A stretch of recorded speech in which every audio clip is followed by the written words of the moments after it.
Chapitre 7, Coran miracle, les dons du royaume. Le dernier pas, le pouvoir créateur de Dieu et de ses créations est illimité, mais ils ne sont pas dans une relation réciproque. Tu communiques pleinement avec Dieu, comme lui avec toi. C'est un processus continu auquel tu participes, et parce que tu y participes, tu es inspiré de créer comme Dieu. Or dans la création, ta relation à Dieu n'est pas réciproque, puisqu'il t'a créé, mais que tu ne l'as pas créé. Je t'ai déjà dit que ton pouvoir créateur différait du sien sous ce seul rapport. Même en ce monde, il y a un parallèle. Les parents donnent naissance à leurs enfants, mais les enfants ne donnent pas naissance à leurs parents.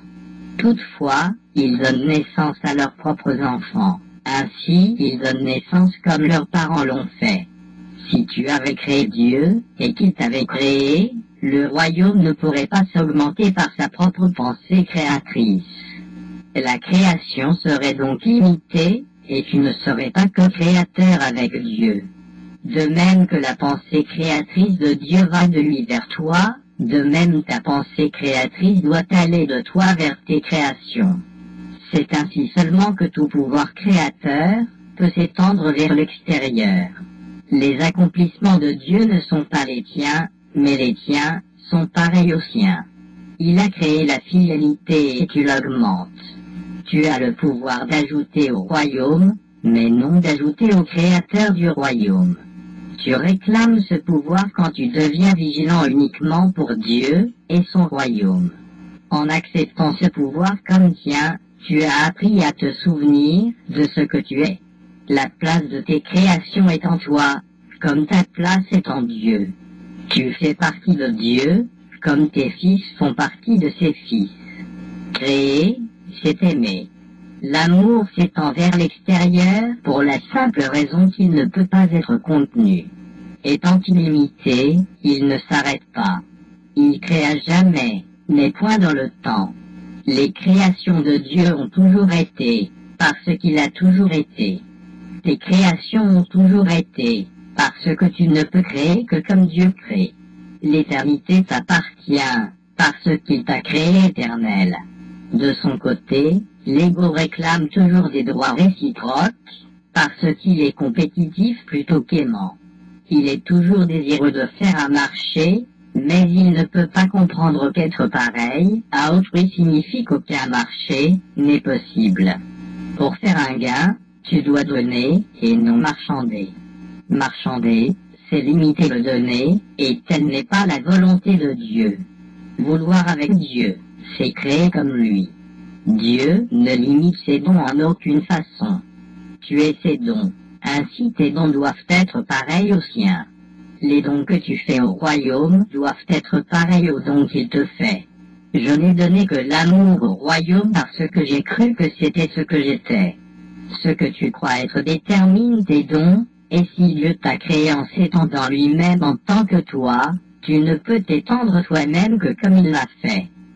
Seule la joie augmente à jamais, puisque la joie et l'éternité sont inséparables. Dieu s'étend vers l'extérieur au-delà de toute limite et au-delà du temps, et toi qui es co-créateur avec lui, tu étends son royaume à jamais et au-delà de toute limite. L'éternité est le sceau indélébile de la création. Les éternels sont dans la paix et la joie pour toujours. Penser comme Dieu, c'est partager sa certitude quant à ce que tu es, et créer comme lui, c'est partager l'amour parfait qu'il partage avec toi. C'est vers cela que le Saint-Esprit te conduit, afin que ta joie soit complète, parce que le royaume de Dieu est entier. J'ai dit que Dieu lui-même ferait le dernier pas dans le nouveau réveil de la connaissance.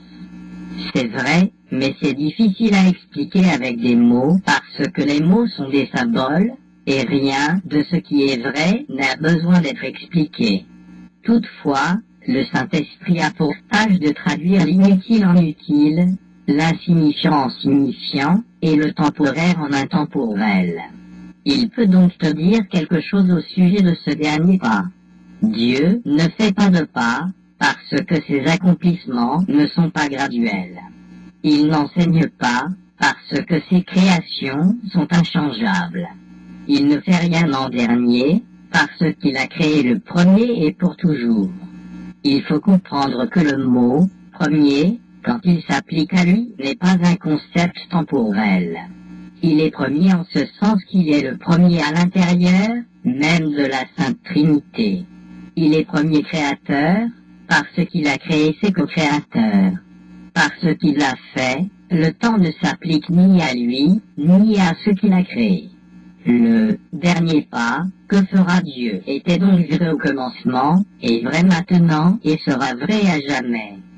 Ce qui est intemporel est toujours là, parce que son être est éternellement inchangeable. Il ne change pas en augmentant, parce qu'il fut créé à jamais pour augmenter. Si tu le perçois comme n'augmentant pas, tu ne connais pas ce qu'il est. Tu ne connais pas non plus celui qui l'a créé. Dieu ne te révèle pas cela parce que ça n'a jamais été caché. Sa lumière n'a jamais été obscurcie, parce que sa volonté est de la partager. Comment ce qui est pleinement partagé peut-il être retenu, puis révélé?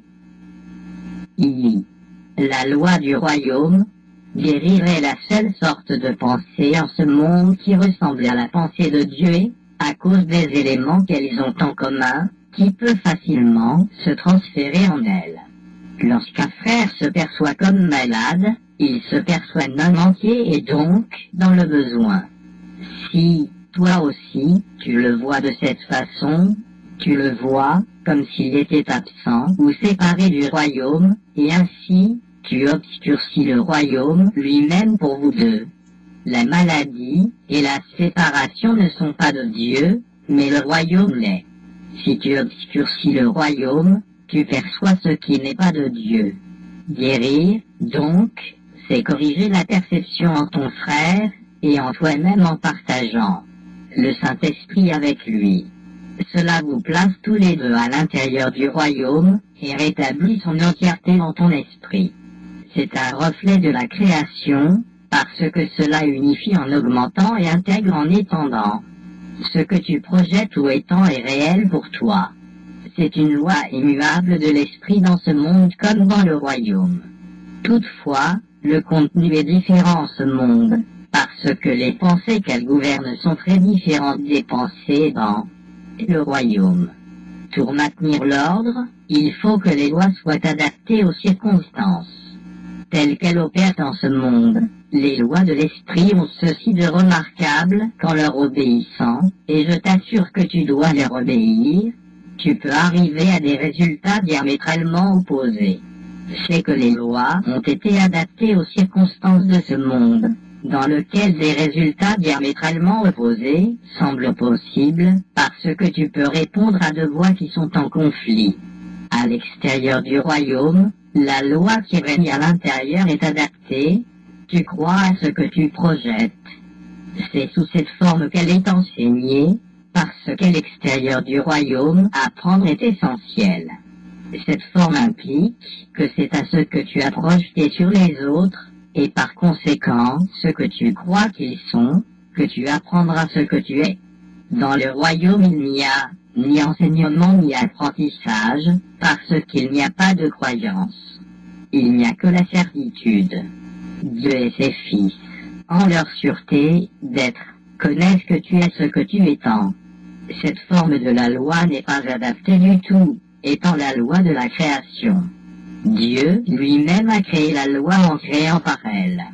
Et ses fils, qui créent comme lui, la suivent avec joie, connaissant que l'augmentation du royaume en dépend, comme leur propre création en dépendait.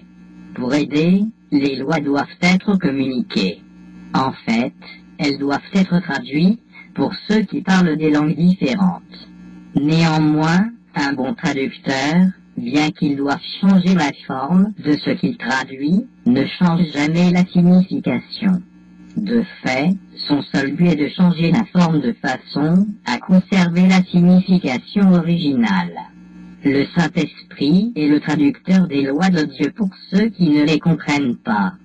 Tu ne pourrais pas le faire toi-même parce qu'un esprit en conflit, étant incapable de rester fidèle à une seule signification, voudra changer la signification pour préserver la forme. Le but du Saint-Esprit quand il traduit est l'exact opposé. Il ne traduit que pour préserver la signification originale sous tous les rapports et dans toutes les langues. Par conséquent, il s'oppose à l'idée voulant que les différences de forme soient signifiantes, soulignant toujours que ces différences n'ont pas d'importance. La signification de son message est toujours la même, seule importe la signification.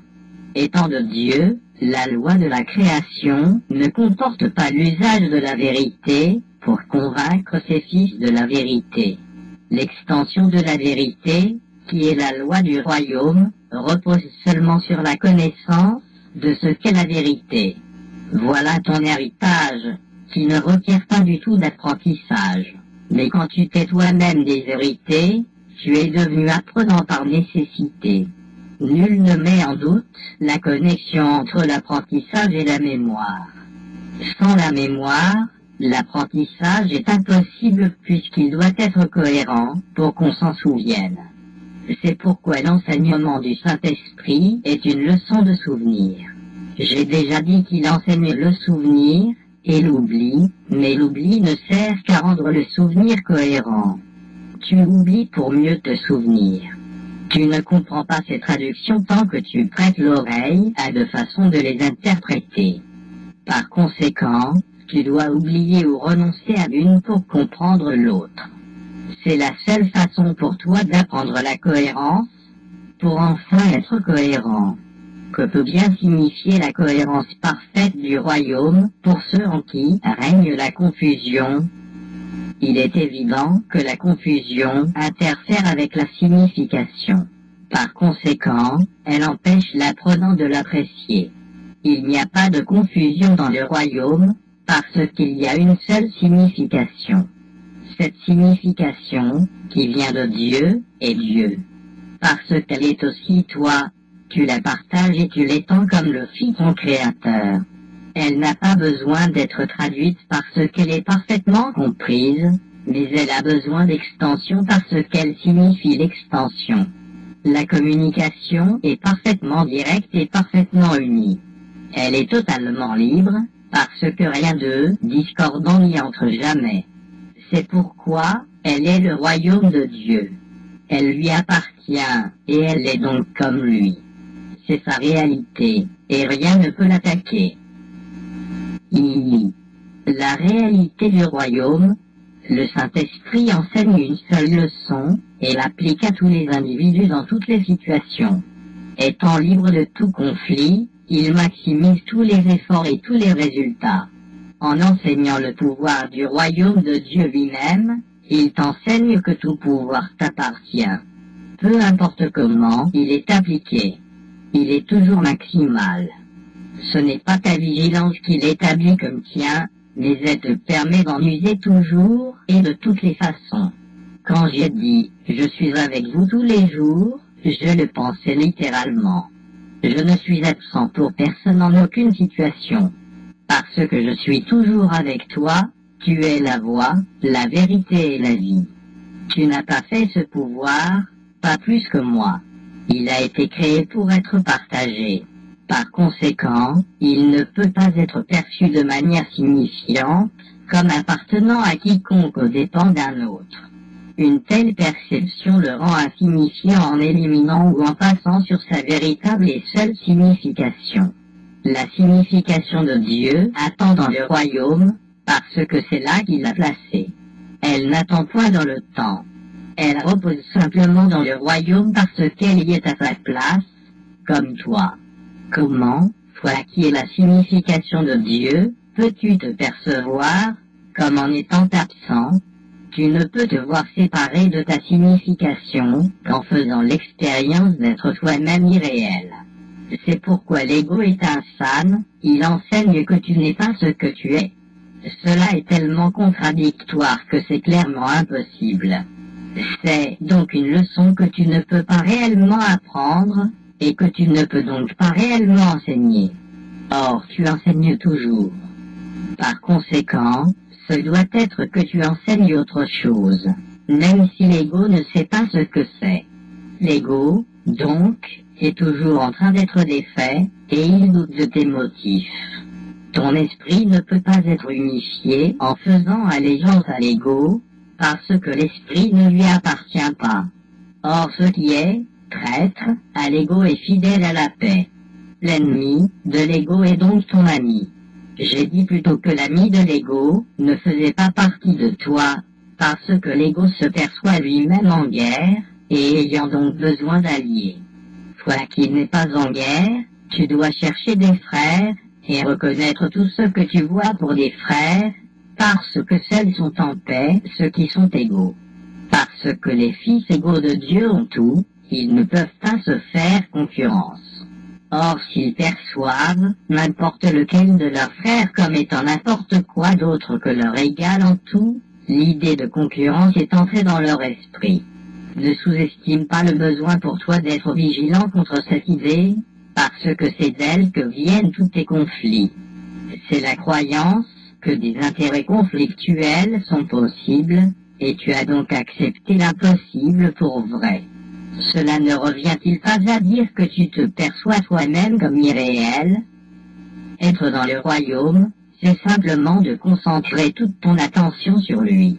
Aussi longtemps que tu crois pouvoir prêter attention à ce qui n'est pas vrai, tu acceptes le conflit pour ton choix. Est-ce réellement un choix? En apparence, oui, mais apparence et réalité ne sont guère la même chose. Les apparences ne te concernent pas, toi qui es le royaume. La réalité est tienne parce que tu es la réalité. Voilà comment avoir et être sont finalement réconciliés, non dans le royaume, mais dans ton esprit. L'autel qui est là est la seule réalité. L'autel est parfaitement clair en pensée, parce que c'est un reflet de la pensée parfaite. Ton esprit juste ne voit que des frères, parce qu'il ne voit que dans sa propre lumière. Dieu a lui-même éclairé ton esprit, et par sa lumière, il le garde éclairé parce que sa lumière est ce qu'est ton esprit. Cela est au-delà de toute question, et quand tu le mets en question, la réponse t'est donnée. La réponse défait simplement la question en établissant le fait que mettre en question la réalité, c'est mettre en question de manière insignifiante. C'est pourquoi le Saint-Esprit ne met jamais en question. Son unique fonction est de défaire ce qui fait question, pour ainsi conduire à la certitude. Ceux qui sont certains sont parfaitement calmes, parce qu'ils ne sont pas dans le doute. Ils ne soulèvent pas de questions, parce qu'il n'entre rien dans leur esprit qui fasse question.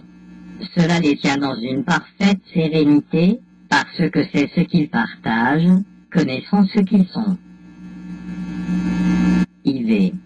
La guérison comme reconnaissance de la vérité. La vérité peut seulement être reconnue et il est seulement besoin de la reconnaître.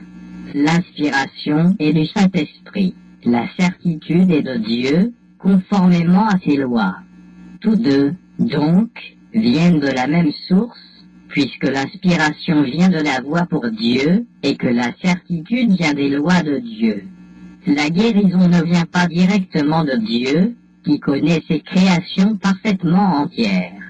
Or la guérison est toujours de Dieu, parce qu'elle procède de sa voix et de ses lois. Elle en est le résultat, dans un état d'esprit qui ne le connaît pas. Cet état lui est inconnu, et donc n'existe pas, mais ceux qui dorment sont inconscients. Parce qu'ils sont inconscients, ils ne connaissent pas. Le Saint-Esprit doit œuvrer par toi pour t'enseigner qu'il est en toi. C'est une étape intermédiaire vers la connaissance que tu es en Dieu parce que tu fais partie de lui. Dans les miracles que le Saint-Esprit inspire, il ne peut y avoir d'ordre de difficulté, parce que toutes les parties de la création sont d'un seul ordre. C'est la volonté de Dieu et la tienne. Les lois de Dieu établissent cela et le Saint-Esprit te le rappelle. Quand tu guéris, tu te souviens des lois de Dieu, et tu oublies les lois de l'ego. J'ai dit plutôt que l'oubli n'est qu'une façon de mieux se souvenir. Ce n'est donc pas l'opposé de se souvenir, quand il est perçu correctement. Perçu incorrectement, il induit une perception de conflit avec quelque chose d'autre, comme le fait toute perception incorrecte. Correctement perçu, il peut être utilisé comme voie menant hors du conflit, comme peut le faire toute perception correcte. L'ego ne veut pas enseigner à tous tout ce qu'il a appris, parce que cela irait à l'encontre de son propre but. C'est pourquoi en réalité, il n'apprend pas du tout. Le Saint-Esprit enseigne à utiliser ce que l'ego a fait pour enseigner l'opposé de ce que l'ego a appris. Le genre d'apprentissage importe aussi peu que l'aptitude particulière qui fut appliquée pour apprendre. Tu as seulement besoin de faire l'effort d'apprendre, car le Saint-Esprit a un but unifié pour l'effort.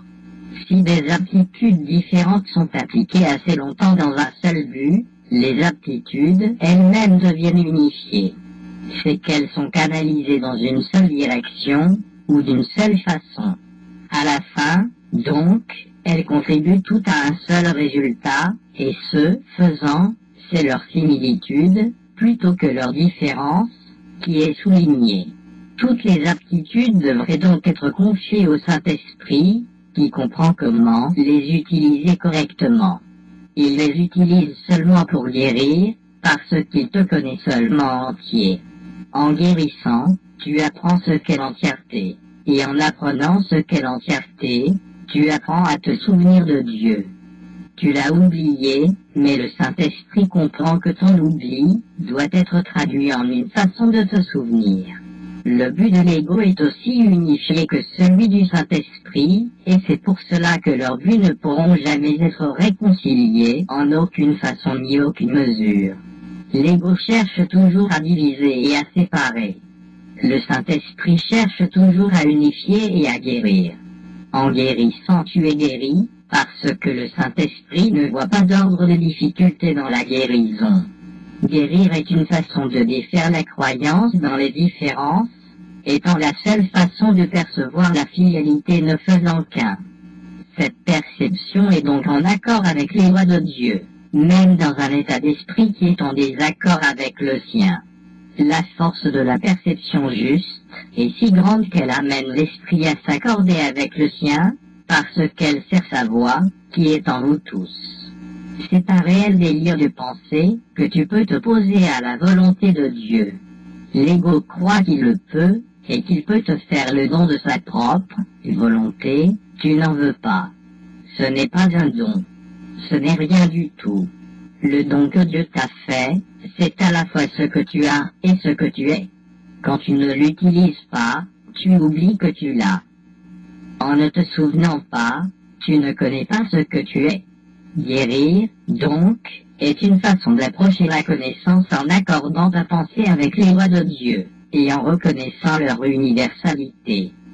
Sans cette reconnaissance, tu as rendu ces lois insignifiantes pour toi. Or, les lois ne sont pas insignifiantes, puisque toute signification est contenue par elles et en elles. Cherche premièrement le royaume des cieux, parce que c'est là que les lois de Dieu opèrent véritablement, et elles ne peuvent opérer que véritablement parce que ce sont les lois de la vérité. Mais ne cherche que cela, parce que tu ne peux trouver rien d'autre. Il n'y a rien d'autre. Dieu est tout en tous au sens le plus littéral. Tout être est en lui qui est tout être. Tu es donc en lui puisque ton être est le sien. Guérir est une façon d'oublier le sentiment de danger que l'ego a induit en toi en ne reconnaissant pas son existence en ton frère. Cela renforce le Saint-Esprit en vous deux parce que c'est le refus de reconnaître la peur. L'amour n'a besoin que de cette invitation. Il vient librement à toute la filialité, étant ce qu'est la filialité. En t'éveillant à lui, tu ne fais qu'oublier ce que tu n'es pas. Cela te permet de te souvenir de ce que tu es.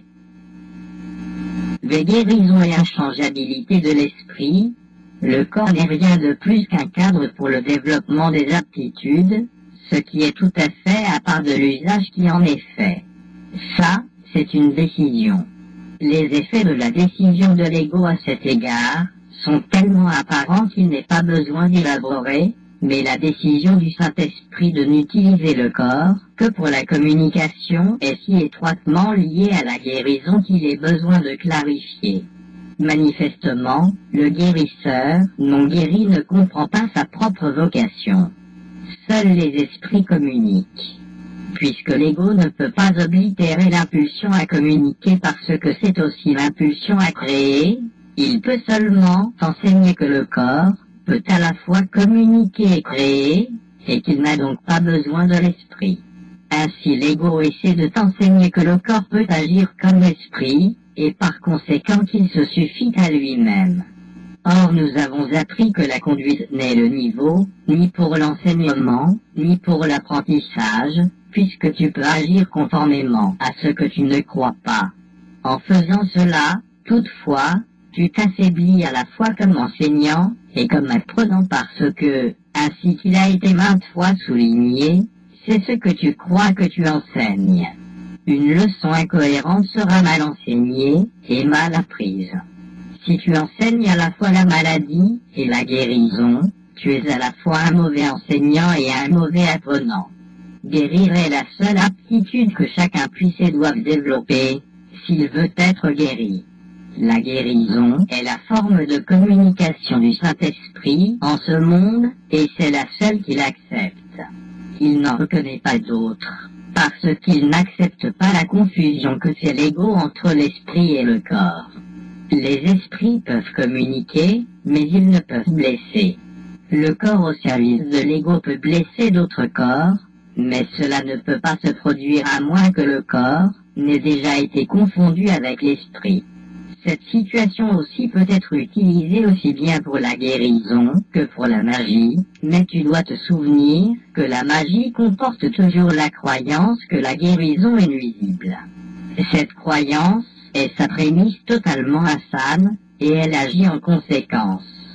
La guérison ne fait que fortifier. La magie essaie toujours d'affaiblir. La guérison ne perçoit rien chez le guérisseur que tous les autres ne partagent avec lui. La magie voit toujours quelque chose de particulier chez le guérisseur, dont il croit pouvoir faire don à quelqu'un qui ne l'a pas. Peut-être croit-il que le don lui vient de Dieu, mais il est tout à fait évident qu'il ne comprend pas Dieu s'il pense avoir quelque chose qui manque aux autres. Le Saint-Esprit n'œuvre pas au hasard, et la guérison qui vient de lui opère toujours. À moins que le guérisseur ne guérisse toujours par lui, les résultats varieront. Or la guérison elle-même est constante, puisque seule la constance est libre de tout conflit, et seuls ceux qui sont libres de tout conflit sont entiers. En acceptant des exceptions, et en admettant qu'il puisse parfois guérir et parfois non, le guérisseur, manifestement, accepte l'inconstance. Il est donc en conflit, et il enseigne le conflit. Est-il possible que quelque chose de Dieu ne soit pas pour tous et pour toujours? L'amour est incapable d'une quelconque exception. C'est seulement s'il y a la peur que l'idée d'exception semble être signifiante. Les exceptions sont apparentes parce qu'elles sont faites par la peur. Le guérisseur apeuré est une contradiction dans les termes, et c'est donc un concept que seul un esprit en conflit pourrait percevoir comme signifiant. La peur ne réjouit pas. La guérison, si. La peur fait toujours des exceptions. La guérison n'en fait jamais. La peur produit la dissociation, parce qu'elle induit la séparation. La guérison produit toujours l'harmonie, parce qu'elle procède de l'intégration. Elle est prévisible parce qu'on peut compter sur elle. Sur tout ce qui est de Dieu l'on peut compter, parce que tout de Dieu est entièrement réel. On peut compter sur la guérison parce qu'elle est inspirée par sa voix, et est en accord avec ses lois. Or si la guérison est constante, elle ne peut pas être comprise inconstamment. Compréhension veut dire constance et cohérence, parce que Dieu veut dire constance et cohérence. Puisque c'est sa signification, c'est aussi la tienne. Ta signification ne peut pas être en désaccord avec la sienne, parce que toute ta signification est ta seule signification, vient de la sienne, et est pareille à la sienne. Dieu ne peut pas être en désaccord avec lui-même, et tu ne peux pas être en désaccord avec lui. Tu ne peux pas séparer ton soi de ton Créateur, qui t'a créé en partageant son être avec toi. Le guérisseur non guéri veut la gratitude de ses frères, mais lui-même n'a pas de gratitude pour eux. C'est qu'il pense qu'il leur donne quelque chose, et qu'il ne reçoit pas en retour quelque chose d'aussi désirable. Son enseignement est limité parce qu'il apprend si peu. Sa leçon de guérison est limitée par sa propre ingratitude, qui est une leçon de maladie. Le véritable apprentissage est constant, et son pouvoir de changement est si fort qu'un fils de Dieu peut reconnaître son propre pouvoir en un instant, et changer le monde l'instant suivant. C'est parce qu'en changeant d'esprit, il a changé le plus puissant mécanisme qui lui ait jamais été donné pour changer. Cela ne contredit en rien l'inchangeabilité de l'esprit tel que Dieu l'a créé, mais tu penses l'avoir changé tant que tu apprends par l'ego. Cela te place dans une position où tu as besoin d'apprendre une leçon qui semble contradictoire. Tu dois apprendre à changer d'esprit sur ton esprit. C'est la seule façon pour toi d'apprendre qu'il est inchangeable. Quand tu guéris, c'est exactement ce que tu apprends. Tu reconnais l'esprit inchangeable en ton frère, en te rendant compte qu'il n'aurait pas pu changer d'esprit. C'est ainsi que tu perçois le Saint-Esprit en lui. Il n'y a que le Saint-Esprit en lui qui ne change jamais d'esprit. Il pense peut-être lui-même qu'il peut le faire, sinon il ne se percevrait pas comme malade. Par conséquent, il ne connaît pas ce qu'est son soi. Si tu ne vois que l'inchangeable en lui, tu ne l'as pas réellement changé. En changeant d'esprit sur le sien pour lui, tu l'aides à défaire le changement que son ego pense avoir fait en lui. De même que tu peux entendre de voix, de même tu peux voir de deux façons. L'une te montre une image ou une idole que tu peux adorer de peur, mais que tu n'aimeras jamais. L'autre te montre seulement la vérité, que tu aimeras parce que tu la comprendras. Comprendre, c'est apprécier, parce que tu peux t'identifier à ce que tu comprends, et, en faisant une partie de toi, tu l'as accepté avec amour. C'est ainsi que Dieu lui-même t'a créé, en te comprenant, en t'appréciant et en t'aimant. L'ego est totalement incapable de comprendre cela, parce qu'il ne comprend pas ce qu'il fait, ne l'apprécie pas et ne l'aime pas. Il incorpore pour enlever. Il croit littéralement que chaque fois qu'il prive quelqu'un de quelque chose, lui-même augmente. J'ai souvent parlé de l'augmentation du royaume par tes créations, qui ne peuvent être créées que, comme tu l'as été. Toute la gloire, et la joie parfaite qui sont le royaume se trouvent en toi pour être données. Ne veux-tu pas les donner? Tu ne peux pas oublier le Père parce que je suis avec toi, et je ne peux pas l'oublier. M'oublier, moi, c'est oublier toi-même, et oublier celui qui t'a créé.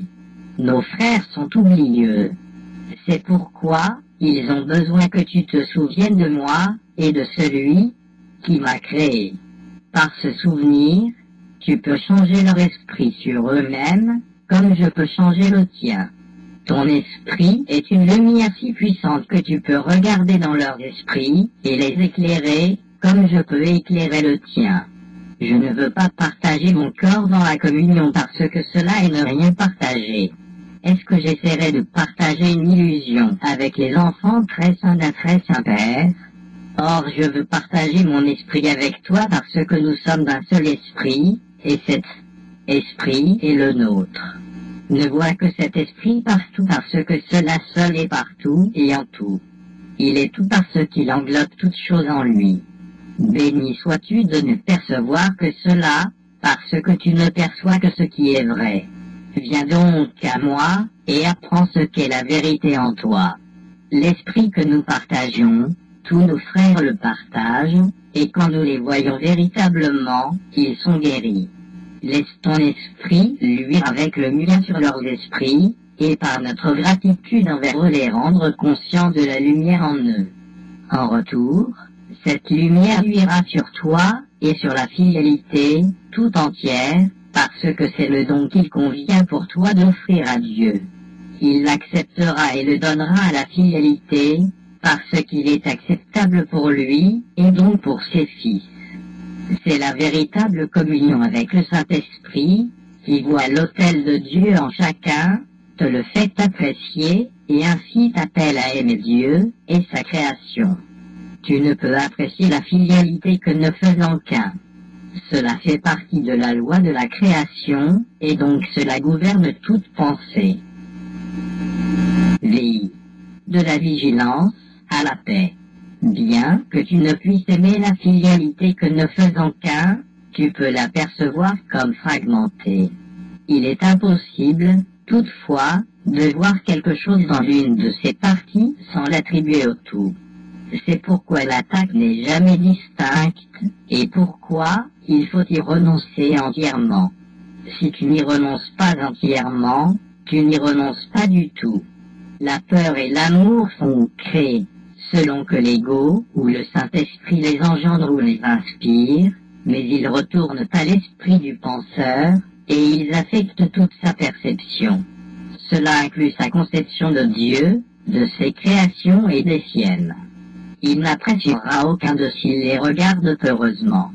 Il les appréciera tous s'il les regarde avec amour. L'esprit qui accepte l'attaque ne peut pas aimer. C'est qu'il croit pouvoir détruire l'amour.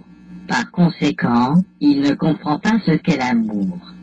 S'il ne comprend pas ce qu'est l'amour, il ne peut pas se percevoir lui-même comme aimant. Cela fait perdre conscience de l'être, induit un sentiment d'irréalité, et en résulte une confusion extrême. Ta pensée a fait cela à cause de son pouvoir, mais ta pensée peut aussi t'en sauver parce que ce n'est pas toi qui as fait son pouvoir. Ton aptitude à diriger ta pensée selon ton choix fait partie de son pouvoir. Si tu ne crois pas pouvoir le faire, tu as nié le pouvoir de ta pensée, et l'as ainsi rendue impuissante dans ta croyance. L'ego fait preuve d'une énorme ingéniosité pour se préserver, mais elle lui vient de ce même pouvoir de l'esprit que l'ego nie. Cela signifie que l'ego attaque ce qui le préserve, et il en résulte forcément une extrême anxiété. Voilà pourquoi l'ego ne reconnaît jamais ce qu'il fait. Il est parfaitement logique, mais nettement insane. L'ego puise pour son existence à la seule source, qui soit totalement hostile à son existence. Ayant peur de percevoir le pouvoir de cette source, il est forcé de le déprécier. Cela menace sa propre existence, un état qu'il trouve intolérable. Restant logique, mais toujours insane, l'ego résout ce dilemme complètement insane d'une manière complètement insane. Il ne perçoit pas la menace pesant sur sa propre existence en projetant cette menace sur toi, et en percevant ton être comme inexistant. Cela assure sa continuité si tu te ranges de son côté, car c'est la garantie que tu ne connaîtras pas ta propre sécurité. L'ego ne peut pas se permettre de connaître quoi que ce soit. La connaissance est totale, or l'ego ne croit pas en la totalité. Cette incroyance est son origine, et, bien que l'ego ne t'aime pas, il est fidèle à ses propres antécédents, et il engendre comme lui-même fut engendré. L'esprit reproduit toujours, comme il fut produit. Produit par la peur, l'ego reproduit la peur. Voilà son allégeance, et cette allégeance le rend traître à l'amour, parce que tu es l'amour. L'amour est ton pouvoir, et l'ego doit le nier. Il doit aussi nier tout ce que ce pouvoir te donne parce qu'il te donne tout. Nul qui a tout ne veut l'ego. Son propre faiseur, donc, ne le veut pas. Le rejet est donc la seule décision que l'ego pourrait jamais rencontrer si l'esprit qui l'a fait se connaissait lui-même. Et s'il reconnaissait n'importe quelle partie de la fidélité, il se connaîtrait lui-même. Par conséquent, l'ego s'oppose à tout ce qui est apprécié, à toute reconnaissance, toute perception saine et toute connaissance. Ils perçoivent leur menace comme une menace totale, parce qu'ils sentent bien que tous les engagements que prend l'esprit sont totaux. Forcé, par conséquent, de se détacher de toi, il est prêt à s'attacher à n'importe quoi d'autre. Mais il n'y a rien d'autre. Toutefois, l'esprit peut inventer des illusions, et s'il le fait, il croira en elles, parce que c'est ainsi qu'il les a faites. Le Saint-Esprit défait les illusions sans les attaquer, parce qu'il ne peut pas les percevoir du tout. Par conséquent, elles n'existent pas pour lui. Il résout le conflit apparent qu'elles engendrent en percevant le conflit comme insignifiant. J'ai dit plutôt que le Saint-Esprit perçoit le conflit exactement, tel qu'il est, et il est insignifiant. Le Saint-Esprit ne veut pas que tu comprennes le conflit. Il veut que tu te rendes compte que, parce que le conflit est insignifiant, il n'est pas compréhensible. Comme je l'ai déjà dit, comprendre amène à apprécier, et apprécier amène à aimer. Rien d'autre ne peut être compris parce que rien d'autre n'est réel, et donc rien d'autre n'a de signification. Si tu gardes à l'esprit ce que t'offre le Saint-Esprit, tu ne peux pas être vigilant pour autre chose que Dieu et son royaume. La seule raison pour laquelle tu peux trouver cela difficile à accepter, c'est que tu penses peut-être encore qu'il y a autre chose. La croyance ne requiert pas de vigilance à moins qu'elle ne soit en conflit. Si elle l'est, c'est qu'il y a en elle des composantes conflictuelles qui ont mené à un état de guerre, et la vigilance est donc devenue essentielle. La vigilance n'a pas sa place dans la paix. Elle est nécessaire contre les croyances qui ne sont pas vraies, et jamais le Saint-Esprit n'y aurait fait appel si tu n'avais pas cru ce qui n'est pas vrai. Quand tu crois quelque chose, tu l'as rendu vrai pour toi. Quand tu crois ce que Dieu ne connaît point, ta pensée semble contredire la sienne, ce qui fait que cela apparaît, comme si tu étais en train de l'attaquer. J'ai insisté plusieurs fois sur le fait que l'ego croit pouvoir attaquer Dieu, et il essaie de te persuader que c'est ce que tu as fait. Si l'esprit ne peut pas l'attaquer, l'ego en arrive très logiquement à la croyance que tu dois être un corps. En ne te voyant pas tel que tu es, il peut se voir lui-même tel qu'il veut être. Conscient de sa faiblesse, l'ego veut ton allégeance, mais pas tel que tu es réellement.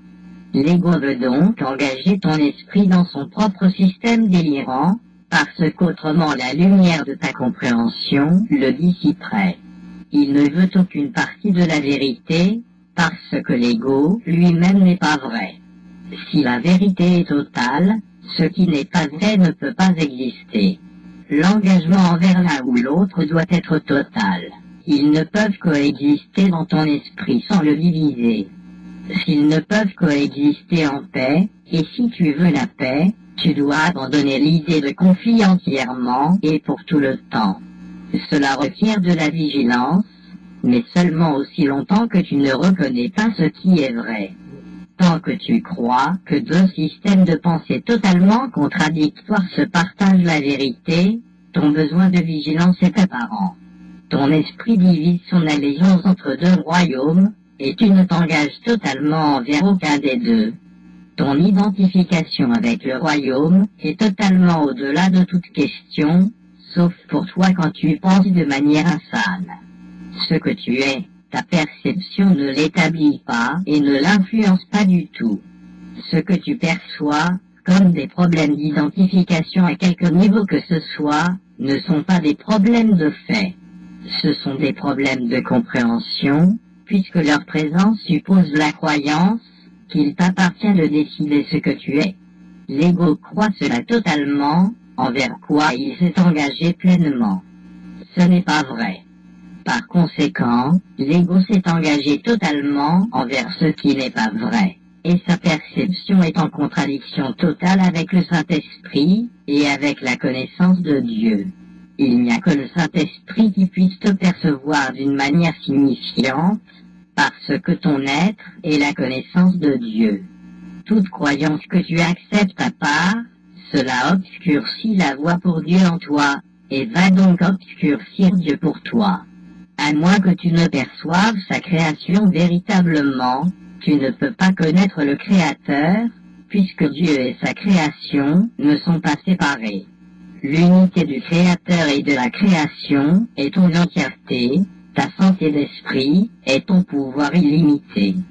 Ce pouvoir illimité est le don que Dieu te fait, parce que c'est ce que tu es. Si tu en dissocies ton esprit, tu perçois la force la plus puissante dans l'univers, comme si elle était faible, parce que tu ne crois pas que tu en fais partie. Perçu sans la part que tu y prends, la création de Dieu est vue faible, et ceux qui se voient eux-mêmes affaiblis attaquent. Toutefois, l'attaque ne peut être qu'aveugle, parce qu'il n'y a rien à attaquer. Par conséquent, ils inventent des images, les perçoivent indignes, et les attaquent à cause de leur indignité. Voilà tout ce qu'est le monde de l'ego. Rien. Il n'a pas de signification. Il n'existe pas. N'essaie pas de le comprendre parce que, si tu le fais, tu crois qu'il peut être compris et qu'il est donc capable d'être apprécié et aimé. Cela justifierait son existence, qui ne peut pas être justifiée. Tu ne peux pas rendre l'insignifiant signifiant. Ce ne peut être qu'une tentative insane. Quand tu permets à l'insanité d'entrer dans ton esprit, cela signifie que tu n'as pas jugé la santé d'esprit entièrement désirable. Si tu veux autre chose, tu feras autre chose, mais parce que c'est autre chose, cela attaquera ton système de pensée et divisera ton allégeance. Tu ne peux pas créer en cet état divisé, et tu dois être vigilant contre cet état divisé, parce qu'il n'y a que la paix qui se puisse étendre. Ton esprit divisé bloque l'extension du royaume, et son extension est un joie. Si tu n'étends pas le royaume, tu ne penses pas avec ton Créateur, et tu ne crées pas comme il a créé. Dans cet état déprimant, le Saint-Esprit te rappelle doucement que tu es triste, parce que tu ne remplis pas ta fonction de co-créateur avec Dieu, et te prive donc toi-même de la joie. Ce n'est pas le choix de Dieu mais le tien. Si ton esprit pouvait être en désaccord avec celui de Dieu, ce qui procède de ta volonté serait insignifiant. Or, parce que la volonté de Dieu est inchangeable, nul conflit de volonté n'est possible. Tel est l'enseignement parfaitement cohérent du Saint-Esprit. La création, et non la séparation, est ta volonté parce qu'elle est celle de Dieu, et rien de ce qui s'y oppose ne signifie quoi que ce soit.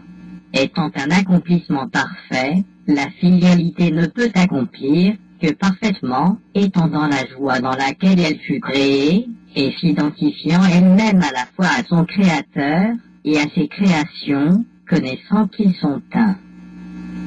Béni. La totalité du royaume, chaque fois que tu lui as un frère une bénédiction, c'est toi qui te sentiras privé de quelque chose, parce que le déni est aussi total que l'amour. Il est aussi impossible de donner quelque chose à une partie de la filialité que de l'aimer en partie. Il n'est pas possible non plus de l'aimer totalement par moment. Tu ne peux pas t'engager totalement parfois. Le déni n'a aucun pouvoir en soi, mais tu peux lui donner le pouvoir de ton esprit, dont le pouvoir est sans limite. Si tu l'utilises pour nier la réalité a disparu pour toi. La réalité ne peut pas être appréciée partiellement. C'est pourquoi en nier n'importe quelle partie signifie que tu as perdu conscience de toute la réalité. Or le déni est une défense, et il est donc capable d'être utilisé positivement aussi bien que négativement. Utilisé négativement, il sera destructeur, parce qu'il sera utilisé pour l'attaque. Mais au service du Saint-Esprit, il peut t'aider à reconnaître une partie de la réalité, et ainsi à l'apprécier tout entière. L'esprit est trop puissant pour être sujet à l'exclusion. Tu ne seras jamais capable de t'exclure toi-même de tes pensées.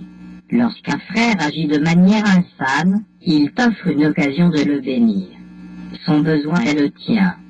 Tu as besoin de la bénédiction que tu peux lui offrir. Il n'y a pas moyen pour toi de l'avoir, sauf en la donnant. Telle est la loi de Dieu, et elle n'a pas d'exception. Ce que tu n'y te manques, non pas parce que cela est manquant, mais parce que tu l'as lié en autrui, et tu n'en as donc pas conscience en toi. Chacune de tes réponses est déterminée par ce que tu penses être, et ce que tu veux être est ce que tu penses être.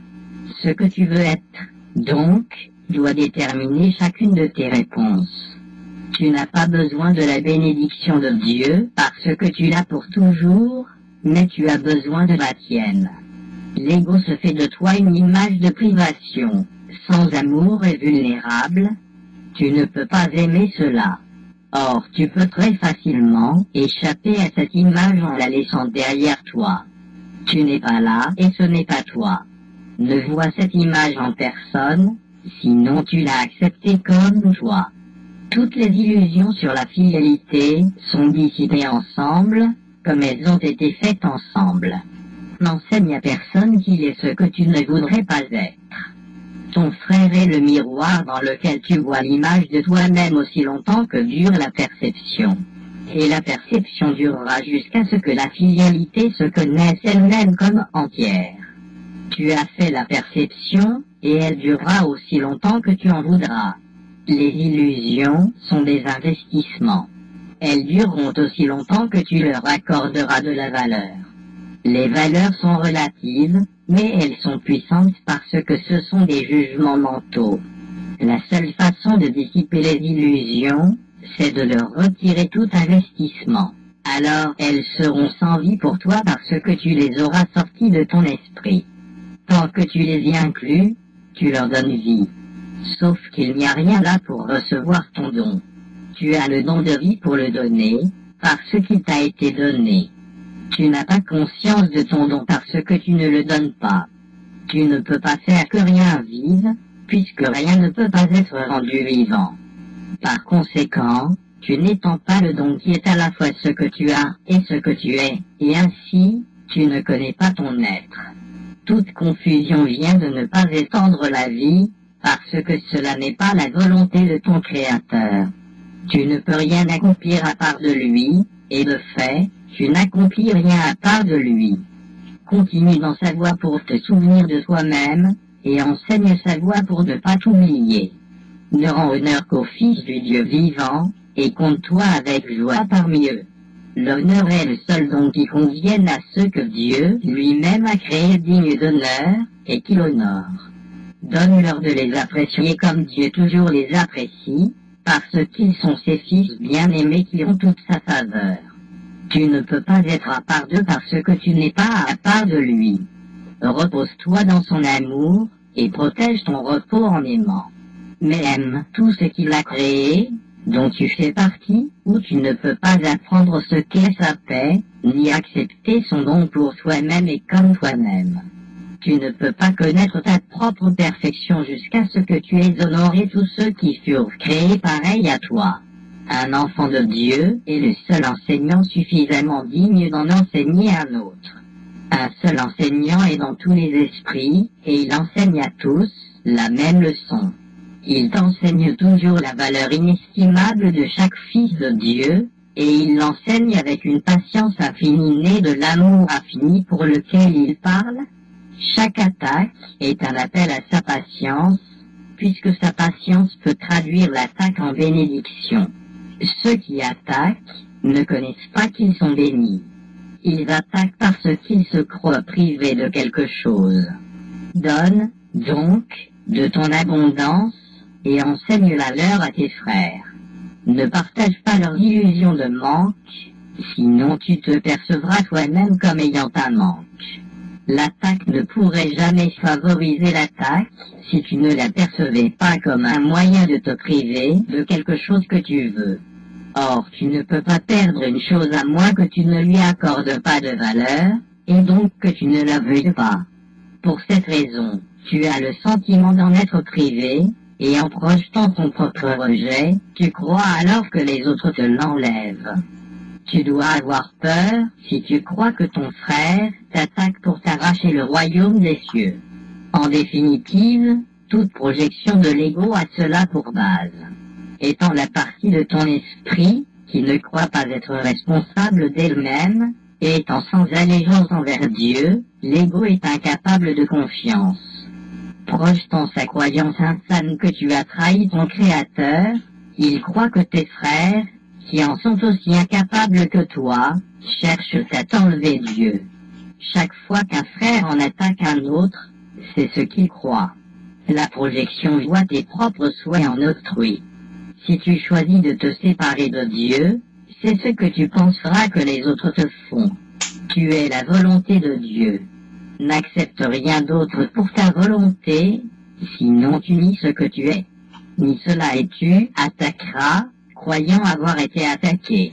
Mais vois en toi l'amour de Dieu, et tu le verras partout parce qu'il est partout. Vois en toute son abondance, et tu connaîtras que tu es en lui avec eux. Ils font partie de toi, comme tu fais partie de Dieu. Tu es aussi seul quand tu ne comprends pas cela que Dieu, lui-même est seul quand ses fils ne le connaissent pas. La paix de Dieu, c'est de comprendre cela. Il y a une seule voie qui mène hors de la pensée du monde, comme il y avait une seule voie pour y entrer. Comprends totalement en comprenant la totalité. Perçois n'importe quelle partie du système de pensée de l'ego, comme entièrement insane, entièrement délirante et entièrement indésirable, et tu l'évalues correctement tout entier. Cette correction te permet de percevoir n'importe quelle partie de la création comme entièrement réelle, entièrement parfaite et entièrement désirable. Ne voulant que cela, tu n'auras que cela, et ne donnant que cela, tu ne seras que cela. Les dons que tu offres à l'ego sont toujours ressentis, comme des sacrifices. Mais les dons que tu offres au royaume, sont des dons que tu t'offres à toi-même. Ils seront toujours précieux pour Dieu, parce qu'ils appartiennent à ses fils bien-aimés, qui lui appartiennent. À toi appartiennent toute puissance et toute gloire, parce qu'à lui appartient le royaume. VII. L'incroyable croyance. Nous avons dit que sans projection, il ne peut y avoir de colère, mais il est aussi vrai que sans extension, il ne peut y avoir d'amour. Cela reflète une loi fondamentale de l'esprit, une loi, donc, qui opère toujours. C'est la loi par laquelle tu crées et fus créé. C'est la loi qui unifie le royaume et le garde dans l'esprit de Dieu. Pour l'ego, la loi est perçue comme un moyen de se débarrasser de quelque chose qu'il ne veut pas. Pour le Saint-Esprit, c'est la loi fondamentale du partage, par laquelle tu donnes ce que tu estimes de façon à le garder dans ton esprit. Pour le Saint-Esprit, c'est la loi de l'extension. Pour l'ego, c'est la loi de la privation. Par conséquent, elle produit l'abondance ou le manque, selon la façon dont tu choisis de l'appliquer. Ce choix te revient, mais il ne te revient pas de décider si tu utiliseras la loi ou non. Chaque esprit doit projeter ou étendre, parce que c'est ainsi qu'il vit, et chaque esprit est la vie.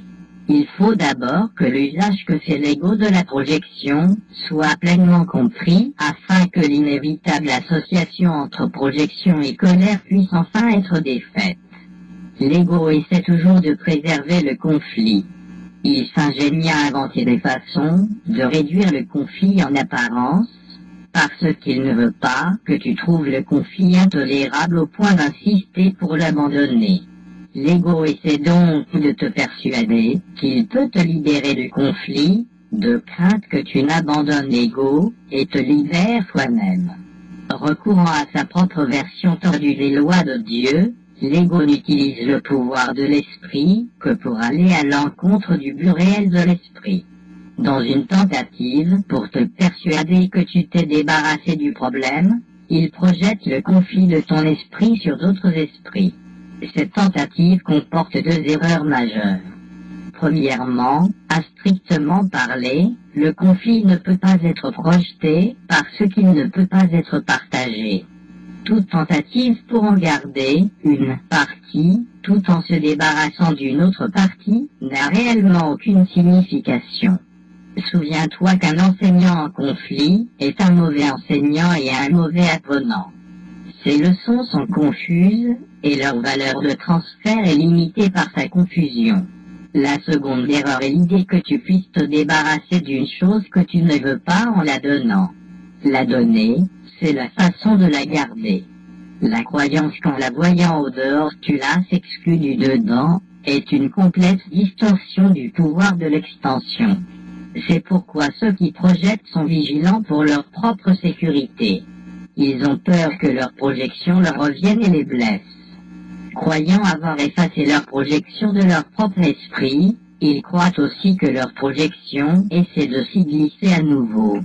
Puisque les projections n'ont pas quitté leur esprit, ils sont forcés de déployer une incessante activité pour ne pas le reconnaître.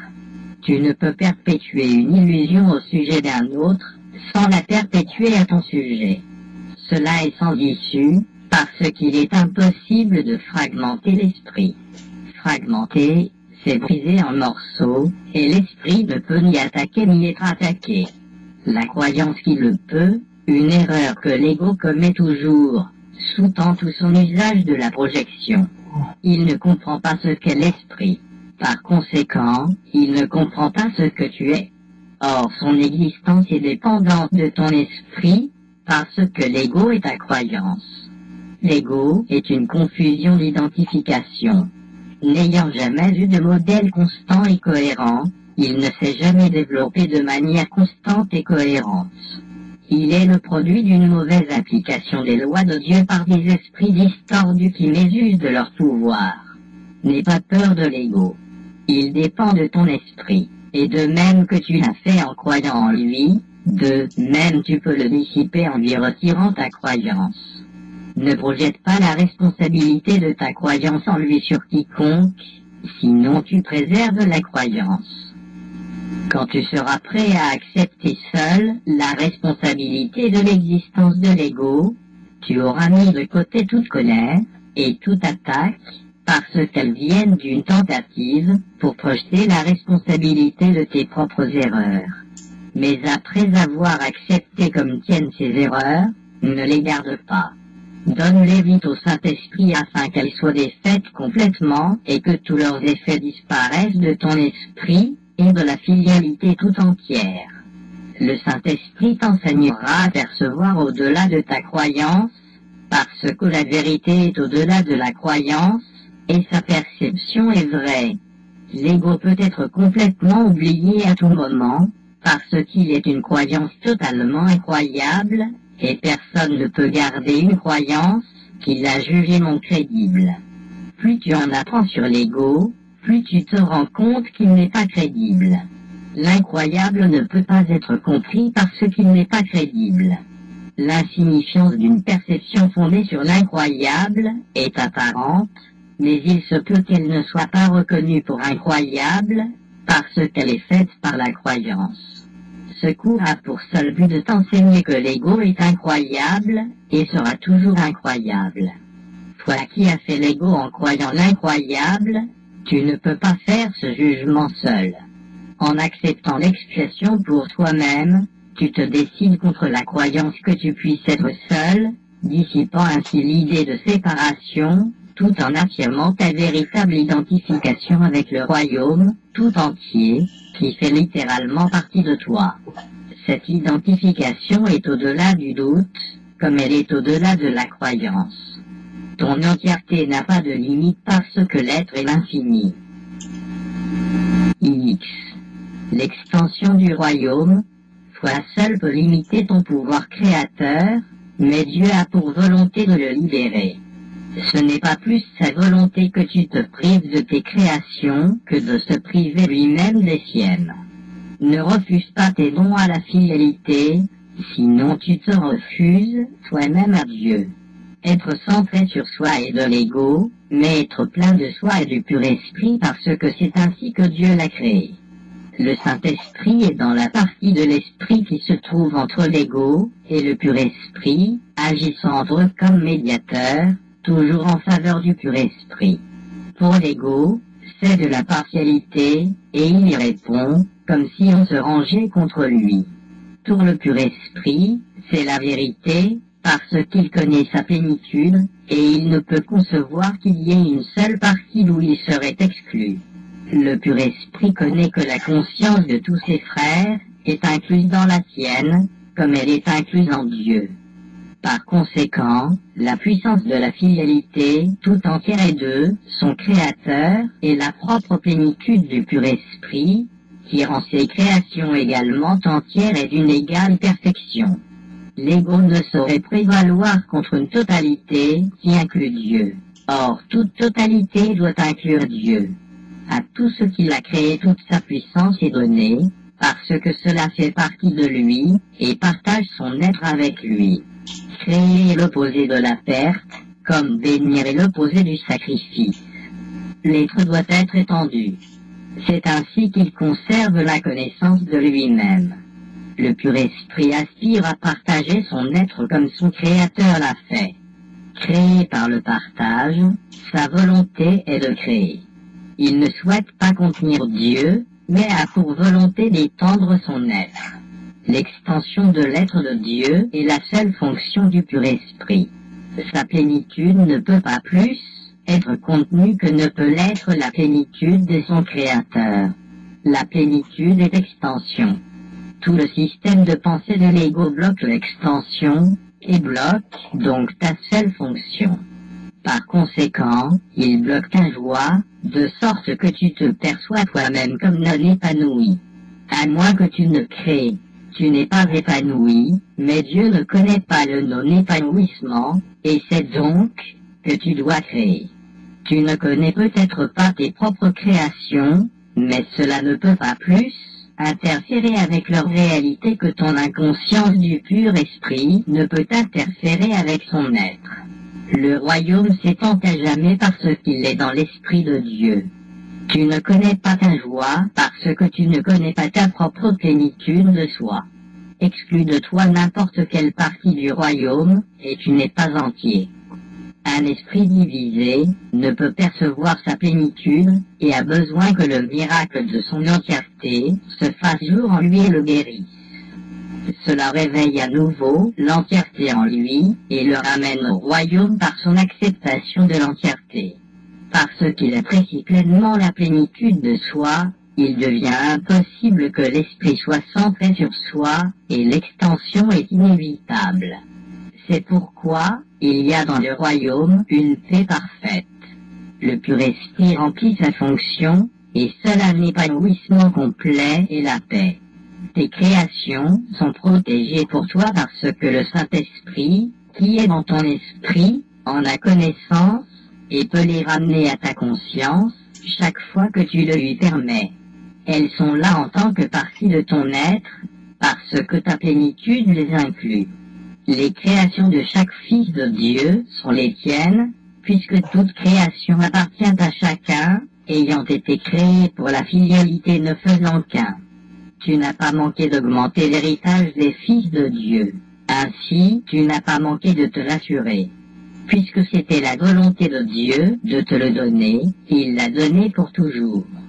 Puisque c'était sa volonté que tu l'aies pour toujours, il t'a donné les moyens de le garder. Et c'est ce que tu as fait. Désobéir à la volonté de Dieu n'a de signification que pour ceux qui sont insanes. En vérité, c'est impossible.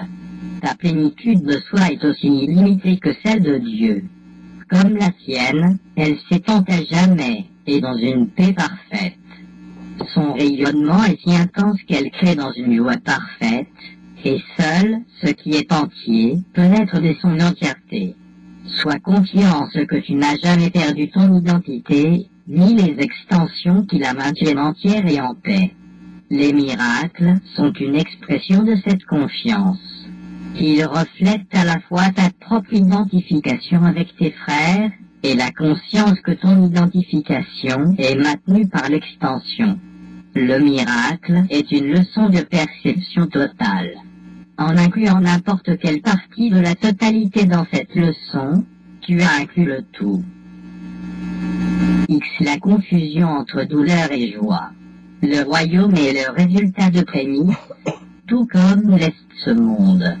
Peut-être as-tu suivi le raisonnement de l'ego jusqu'à sa conclusion logique, qui est une confusion totale en tout. Si tu voyais réellement ce résultat, tu ne pourrais pas le vouloir. La seule raison pour laquelle tu pourrais en vouloir n'importe quelle partie, ce serait parce que tu ne le vois pas tout entier. Tu veux bien regarder les prémices de l'ego, mais point leurs conséquences logiques. N'est-il pas possible que tu aies fait la même chose avec les prémices de Dieu? Tes créations sont la conséquence logique de ces prémices. Sa pensée les a établies pour toi. Elles sont exactement là où elles doivent être. Leur place est dans ton esprit comme partie de ton identification avec le sien, mais ton état d'esprit, et ce que tu reconnais en lui, dépendent de ce que tu crois à propos de ton esprit. Quelles que soient ces croyances, elles sont les prémices qui déterminent ce que tu acceptes dans ton esprit. Il est sans doute clair que tu peux à la fois accepter dans ton esprit ce qui n'y est pas et nier ce qui y est. Or, tu peux nier la fonction que Dieu lui-même a donnée à ton esprit par le sien, mais tu ne peux pas l'empêcher. C'est la conséquence logique de ce que tu es. L'aptitude d'avoir une conséquence logique dépend du désir de l'avoir, mais sa vérité n'a rien à voir avec ton désir. La vérité est la volonté de Dieu. Partage sa volonté, et tu partages ce qu'il connaît. Ni sa volonté comme tienne et ni son royaume est le tien. Le Saint-Esprit te dirigera uniquement pour t'éviter la douleur. Il est sûr que personne ne ferait objection à ce but s'il le reconnaissait. Le problème n'est pas de savoir si ce que dit le Saint-Esprit est vrai, mais si tu veux écouter ce qu'il dit. Tu ne reconnais pas plus ce qui est douloureux que tu ne connais ce qui est joyeux, et tu es, de fait, très enclin à confondre les deux. La fonction principale du Saint-Esprit est de t'enseigner à les distinguer. Ce qui est joyeux pour toi est douloureux pour l'ego, et aussi longtemps que tu auras un doute sur ce que tu es, tu confondras joie et douleur. Cette confusion est la cause de toute idée de sacrifice. Obéis au Saint-Esprit, et tu abandonneras l'ego. Mais tu ne sacrifieras rien. Au contraire, tu gagneras tout. Si tu croyais cela, il n'y aurait pas de conflit. Voilà pourquoi tu as besoin de te démontrer à toi-même ce qui est évident. Ce n'est pas évident pour toi. Tu crois que faire l'opposé de la volonté de Dieu peut être mieux pour toi. Tu crois aussi qu'il est possible de faire l'opposé de la volonté de Dieu.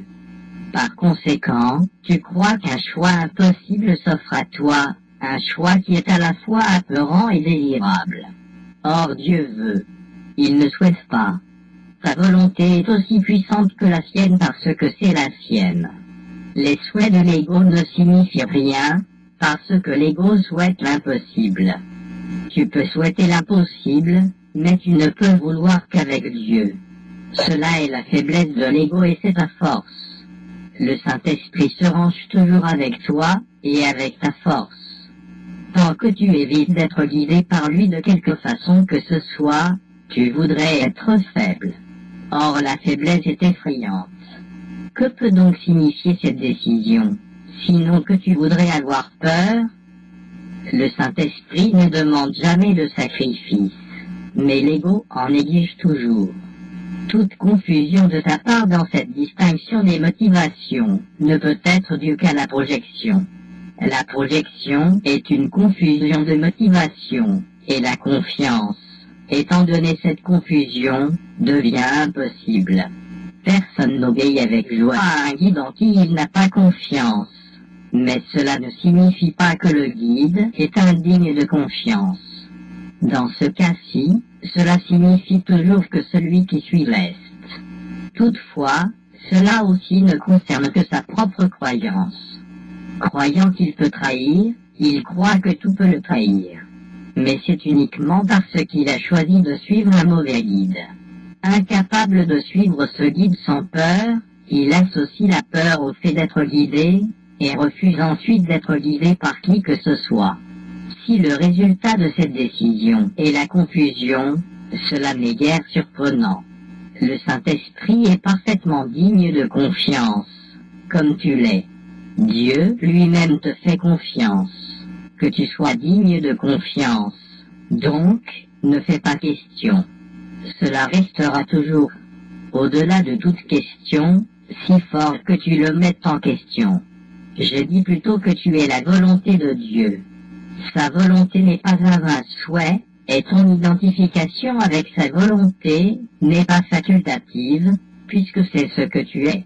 Tu n'as pas vraiment le choix de partager sa volonté avec moi, quoi qu'il paraisse. La séparation tout entière réside dans cette erreur. La seule voie qui mène hors de l'erreur est de décider que tu n'as pas à décider quoi que ce soit. Tout a été donné par décision de Dieu. Telle est sa volonté, et tu ne peux pas la défaire. Même le renoncement à ta fausse prérogative de décider, sur laquelle l'ego veille si jalousement, ce n'est pas par ton souhait qu'il est accompli. Il a été accompli pour toi par la volonté de Dieu, qui ne t'a pas laissé inconsolé. Sa voix t'enseignera comment distinguer entre la douleur et la joie, et te conduira hors de la confusion que tu as toi-même faite.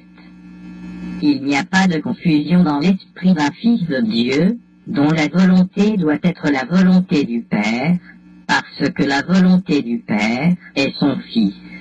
Les miracles sont en accord avec la volonté de Dieu, dont tu ne connais pas la volonté parce que tu ne sais plus ce qu'est ta volonté. Cela signifie que tu ne sais plus ce que tu es. Si tu es la volonté de Dieu et que tu n'acceptes pas sa volonté, tu nies la joie. Le miracle est donc une leçon sur ce qu'est la joie. Étant une leçon de partage, c'est une leçon d'amour qui est la joie. Ainsi chaque miracle est une leçon de vérité, et c'est en offrant la vérité que tu apprends la différence entre douleur et joie. Ici, l'état de grâce, le Saint-Esprit te guidera toujours véritablement parce que ta joie est la sienne. Telle est sa volonté pour chacun parce qu'il parle pour le royaume de Dieu, qui est la joie. Le suivre est donc la chose la plus facile au monde, et la seule chose qui soit facile, parce qu'elle n'est pas du monde. Elle est donc naturelle. Le monde va à l'encontre de ta nature, étant en désaccord avec les lois de Dieu. Le monde perçoit des ordres de difficulté en tout. C'est que l'ego ne perçoit rien comme étant entièrement désirable.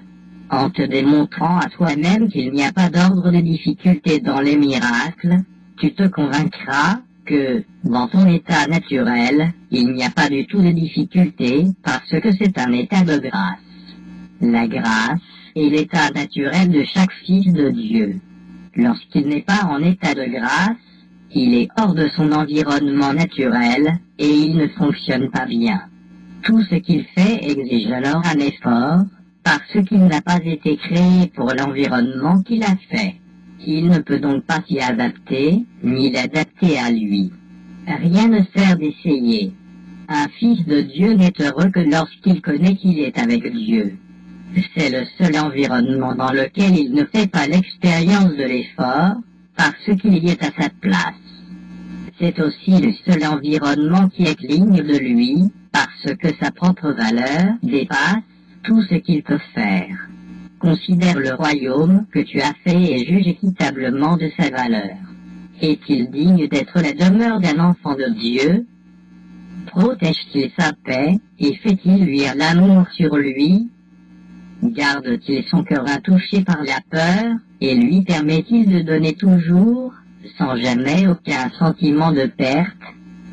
Lui enseigne-t-il que donner est sa joie et que Dieu lui-même lui rend grâce de son don? Voilà le seul environnement dans lequel tu puisses être heureux. Tu ne peux pas plus le faire que tu ne peux te faire toi-même. Il a été créé pour toi comme tu as été créé pour lui. Dieu veille sur ses enfants et ne leur nie rien. Or, quand ils le nient, ils ne connaissent pas cela parce qu'ils se nient tout à eux-mêmes. Toi qui pourrais donner l'amour de Dieu à tout ce que tu vois et touches et te rappelle, c'est le ciel littéralement que tu te nies à toi-même. Je t'appelle à te souvenir que je t'ai choisi pour enseigner le royaume au royaume. Il n'y a pas d'exception à cette leçon, parce que l'absence d'exception est la leçon.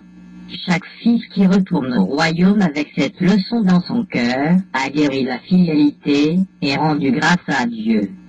Celui qui apprend cette leçon est devenu le parfait enseignant parce qu'il a appris du Saint-Esprit. Quand un esprit n'a que la lumière, il ne connaît que la lumière. Son propre rayonnement lui tout autour de lui, et s'étend dans les ténèbres d'autres esprits, les transformant en majesté.